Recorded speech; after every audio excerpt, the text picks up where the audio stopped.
So I just want to introduce myself and thank SABR for allowing me to come here to present my research today. My name is Levi Bognar, and I'm currently a senior analyst at the economic consulting firm Compass Lexicon. And today I'll be presenting a joint work with Scott Brave from the Chicago Fed for a paper titled "The Carrot and the Stick, Cleaning Up PED Use in Minor League Baseball." So with that being said, let's just get started right away. So before we kind of dive into modeling and results and all that sort of stuff, I kind of want to start with the fact that, this year, the MLB's Joint Drug Prevention and Treatment Program turns almost 20 years old. And since its inception, there's been a clear success with quite a few Major League Baseball players being suspended for PED use in recent seasons. Now, until recently, it was not necessarily clear if this clear success had transferred over to the minor league level back until March of 2020, when my co-author Scott presented at this conference over Zoom, unfortunately. He suggested and presented research that suggested a link existed between the pay structure for minor league baseball and PED use. Now, the main argument from Scott was quite simple. Essentially, at the margins for each minor league level, there were potentially large monetary gains from even small increases in performance. And as a result, this really increased the incentives for those players to utilize PEDs. Looking at this figure, which was the main contribution from his paper, in blue, we can see the total number of PED suspensions at each level as a percentage of roster spots. And in red, we can see the expected pay increase as a percentage of salary from promotion. Across the levels, you can see this U-shaped pattern for both of these figures. And as a result, Scott believed that there was kind of a clear correlation between PED use and minor league pay.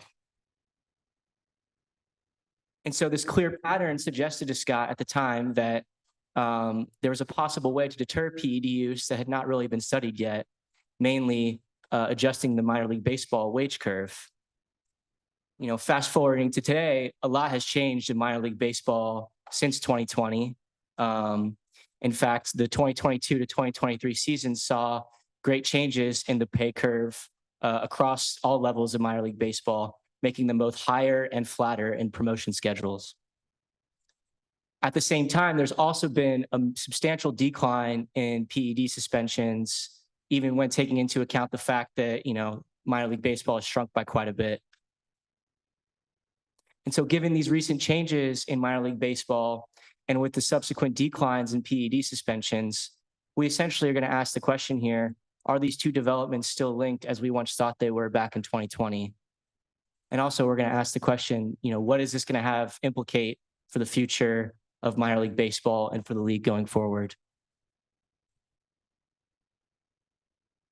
To answer these questions, we're going to write down a simple two-period game theoretic model of how the league can alter the incentives faced by the marginal PED using player. And they're able to do this through what we call carrot and stick type policies. We're going to show that both the level and the slope of the wage curve still matter for PED use as they once did back in 2020. And we're also going to show that the model predicts the decline in PED use in 2022 and 2023 quite well. Just as like a quick preview of where this presentation will be going, as you can see on the far right-hand side, we compare the 2022 and 2023 average number of PED suspensions against what actually happened in those two seasons. And you can see our model gets pretty darn close to predicting the number of suspensions over that time period. Now, of course, if you look at the individual years in 2022 and 2023, there is some forecasting error. Of course, this model is not without caveats, and we'll be able to get into those at the very end. And I'm sure you guys will have questions as well. But just to kind of show you where this presentation will be going, again, our model gets pretty darn close in predicting the average number of PED suspensions in this time period. The next thing we're going to move to is into the game theoretic model. So Obviously, there's expected benefits from the player's perspective to utilizing PEDs. And so the first thing we're going to do is essentially formalize that. So within our model, a player is simply going to choose whether or not to utilize PEDs or not. Now, why do players utilize PEDs? They're, of course, doing this to alter what we call the transition probability matrix. In layman's terms, they're just trying to get to the next level and increase their chances of getting to the next level. To formalize this through our math equations, we write down this probability matrix PN PED, where we're simply subtracting the transition probabilities of a player who utilizes PEDs less the transition probability matrix of a player who's not utilizing PEDs. Now, of course, transitions to the next level are associated with a wage increase, and we model that through delta W. And as a result, the expected benefits to PED use here are simply going to be written as the multiplication of this transition probabilities and the change in wages from promotion. Moving now to the expected cost of PED use. Of course, if a player is caught utilizing PEDs, they're going to lose their current wage for a given fraction of the season. And so we're going to model this through the W term and also the fraction of season's games they lose, SN. Now, players have different views on their probability of being caught, what we term rho n. And this heterogeneity at the player level is going to also induce player level variation in the expected cost of PED use. And so as a result, we see both player level heterogeneity and league level heterogeneity in the expected cost of PED use, which is simply going to be modeled as the suspension, multiplying the suspension beliefs by the fraction of seasons games lost to suspensions by the current wage that they would lose. And so now putting all this together from the player's perspective, taking the expected benefits and costs, we can model the player's problem as simply maximizing over their decision choice, the expected benefits less the expected cost. And so for players who have this net expected return to PED use, where that is positive in our model, those players are going to choose to utilize PEDs. Moving on now to the league's perspective, of course, testing is very costly, both in dollar amounts and also in manpower. And it's impossible for the league to have a 100% success rate in catching all players who are going to utilize PEDs. And this creates what we call an incentive compatibility constraint. As a result, the league is going to choose an acceptable margin of PED use by inducing the marginal PED using players' net expected returns to PED use to 0, which is this R of rho star function equal to 0 here. Now, how is the league going to induce this? They're going to induce this simply through their choice variables, which is essentially the choice of suspension lengths and the salary schedules, what we're terming the carrot and the stick policies. Now, in our model, we're taking both these transition probability matrices and the suspension lengths as given. And as a result, the only choice variables in this case they're going to result from the league's perspective are just the salary determinants. Formalizing this now, this creates a min-max problem for the league, whereby the league is simply trying to minimize the player's problem. What is the player's problem? They're trying to maximize their net expected returns to PED use.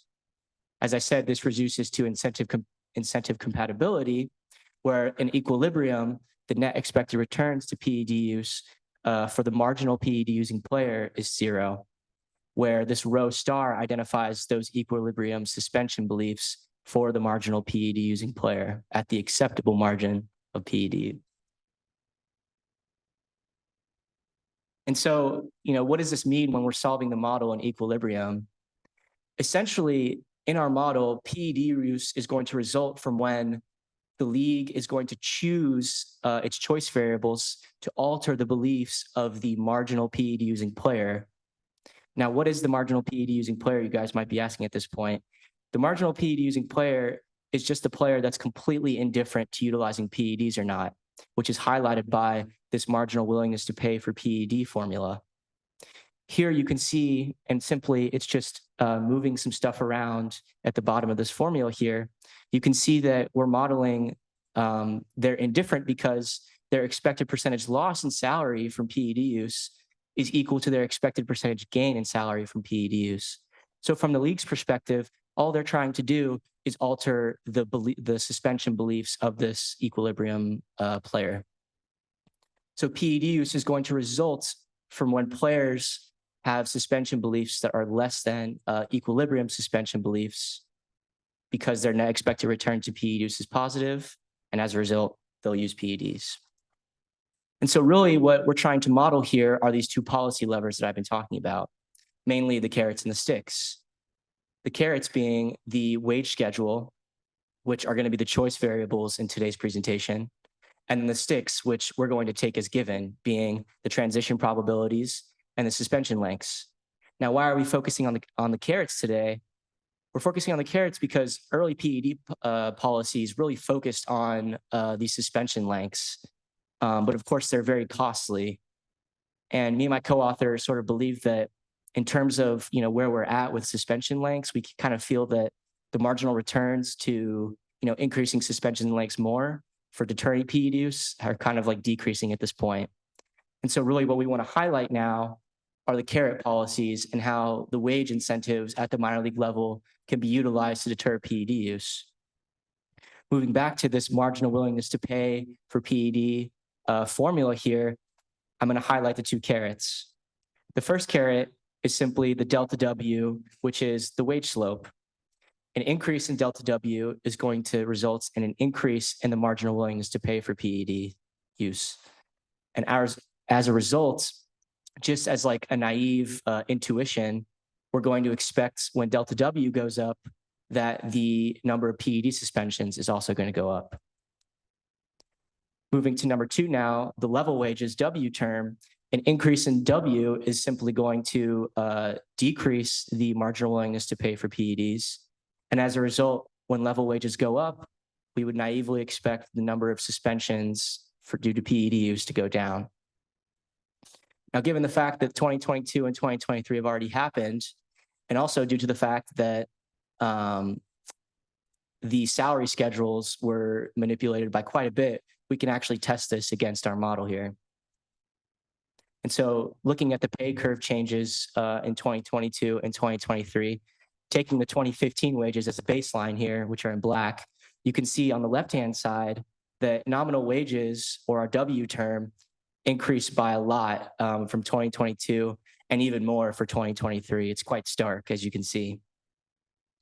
On the right-hand side, it actually turns out that in 2022, the wage curve increased by a slight bit compared to our baseline. However, this was corrected in 2023, where the wage curve was significantly reduced. Now, again, naively, what would we expect to see in terms of PED use with these changes to the wage schedule? In 2022, we're going to expect to see, maybe a moderate decline in PED use due to the big increase in W and the slight increase in delta W. But in 2023 is where we're going to really expect to see the declines in PED use happening due to the choice variables working in the direction that they are. Moving now to what the model is estimating. On the left-hand side here, we're estimating the marginal willingness to pay for PEDs. And as you can see, it still has this U-shaped curve that Scott had found in that first figure that I had showed you back in 2020. Now, focusing back in on the marginal willingness to pay for PEDs, moving from our baseline to our 2022 and 2023 wage schedule, you can see there's significant declines all across the board in all four leagues in the marginal willingness to pay for PEDs. Now, what is this going to mean in terms of our predictions for the number of suspensions across all four minor league levels? Of course, we're going to expect, as I said, to see pretty moderate declines in PED, the number of PED suspensions for 2022. And then the number of PED suspensions, it's really expected to almost eliminate PED suspensions all across the four levels with the 2023 wage schedule.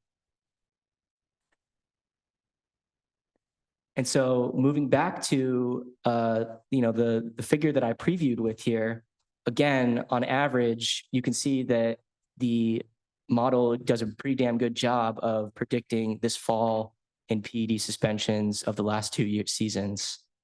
Now, of course, this is where I have to get into the caveats, as any economic model has. In 2022, it turns out that we're really over predicting the number of PED suspensions, and it turns out we're over predicting really at the highest levels of minor league baseball, so AAA, AA. Going into 2023, it turns out we're under predicting at the lowest levels of minor league baseball, so rookie ball and A ball. On average, it turns out that these errors really kind of cancel each other out. So it ends up being, a pretty good job. But of course, there are caveats to this model, for given years. And so in conclusion, I kind of want to first start with the caveats here and then go into why I think, this insight is particularly important going forward. One caveat, of course, is that, somebody might look at this and say, well, are you really taking into account all the true expected benefits and costs to PED use? And the answer, of course, is like not necessarily. A lot has changed in terms of like the treatment of minor league baseball players since COVID. They have a lot more benefits now. And of course, they're getting paid more, which we do model, but those particular benefits that they're receiving from their clubs, we're not able to model right now.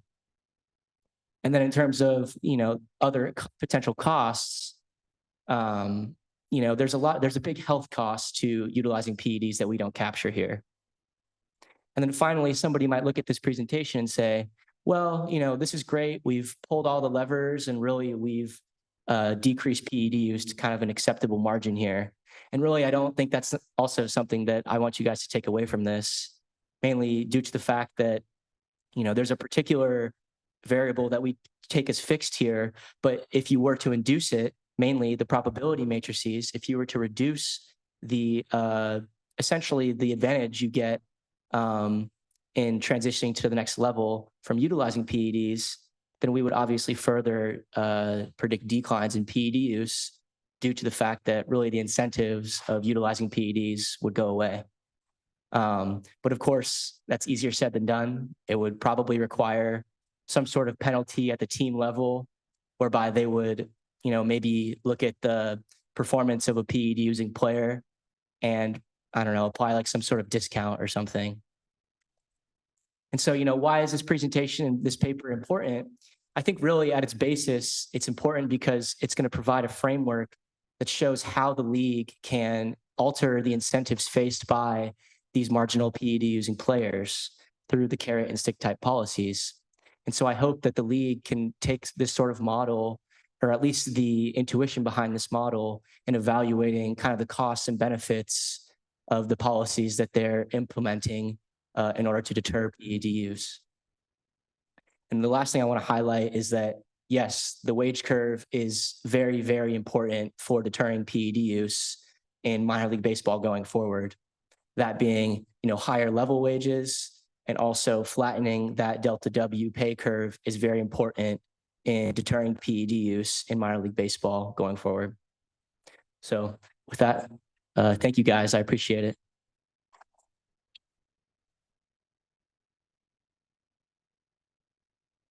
And we can take questions. I've been told that the microphone is working now. And if anybody has a question, please use the microphone so that the people on Zoom can hear. I'd really appreciate it.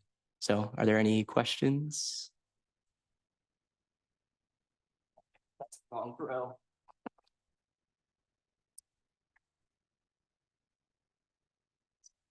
It's working. All right, cool.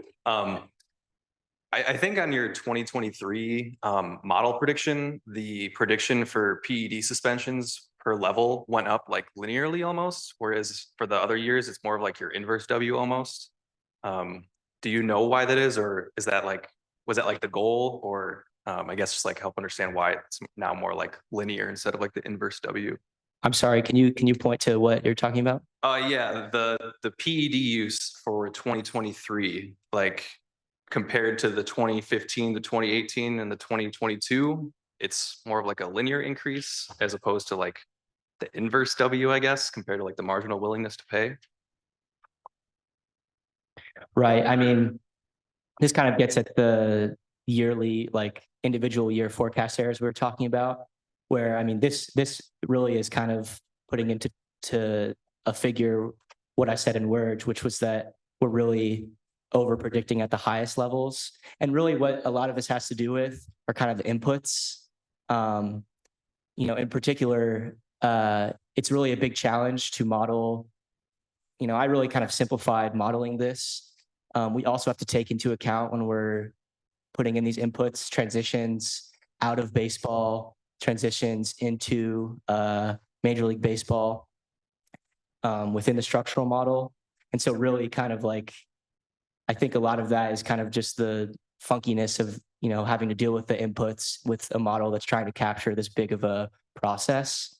But you're right, it is kind of a funky part of the model predictions. Cool. Yeah, I was just curious. Thank you. Yeah.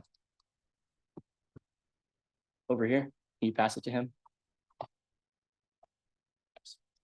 Ready? Maybe I should play football after that. Yeah, I was just curious what your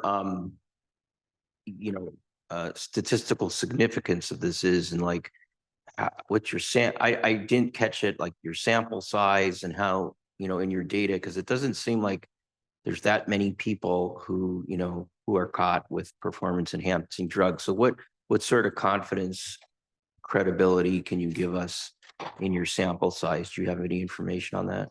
Right. So our sample size, we take every PED using player, or every player who was suspended for PEDs between, I want to say, like 2005, and I think we updated it through 2021. In terms of when we're talking about the inputs, in terms of like for 2022 and 2023, the number of PED suspensions, we have that. But for the inputs, we're utilizing players who were suspended from 2005 to 2019. When we're kind of looking at individual players, this is why I put this in the appendix here, we kind of have to utilize this matching algorithm where, there are 419 players suspended from 2005 to 2018. And in order to, estimate in particular the transition probabilities, we have to use what's called this nearest neighbor multivariate distance matching algorithm, which essentially is just taking two players who are all else equal, like in their abilities, their position, et cetera. The only difference being that one utilized PEDs and one didn't. And so this is just kind of an example of, the data that we utilized as an input. In terms of significance, I mean, it's a structural model, so we don't really get into the necessarily the significance of it. But in terms of sort of the other inputs, we are utilizing real minor league data for these 227 players that we're able to match, particularly as it pertains to the PED testing or the PED transition probabilities. We also utilize the average suspension lengths for each level at each year. I can get into kind of the other inputs, but that's, yeah.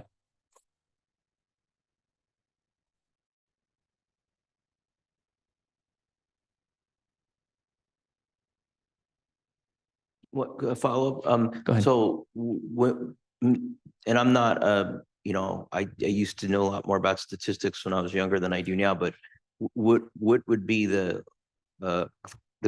statistical significant confidence to what percent with your data, or is that not applicable in this situation? If you run a regression, you usually have Right. So we're not running any regressions in this particular model. We're just it's just a game theoretic 2-period model where we're just taking point estimates. We don't have a confidence interval per se. Particularly as it pertains to the marginal willingness to pay for PEDs. What does that really mean? You know what I mean? What does that really mean in terms of having a confidence interval around it? Yeah, sorry. It's we're not doing any regressions or anything. There's a question up there. This will be the last question. That's a nice toss. So you kind of touched on it already with the first question you got. I want to talk about the over prediction, under prediction Right. that you had. Did that have more to do with the inputs that were tougher to measure, or did it have to do with, say, the pay curve, things like that, and how much effect did those inputs that aren't, completely number based, how much those have an effect on the prediction? I really think like a lot of it is probably inputs and just like, especially with like these like structural economic models, it's one of those things where you just have to do your best, your very best, and it's not going to be perfect. Especially because it's static. Like we're not looking at, it's not like panel, like it is panel data, but we're only taking it in two periods because the league the player makes their choices and then the league has their two choice variables. And so I think a lot of it really is kind of the challenge of, coming up with inputs. Yeah.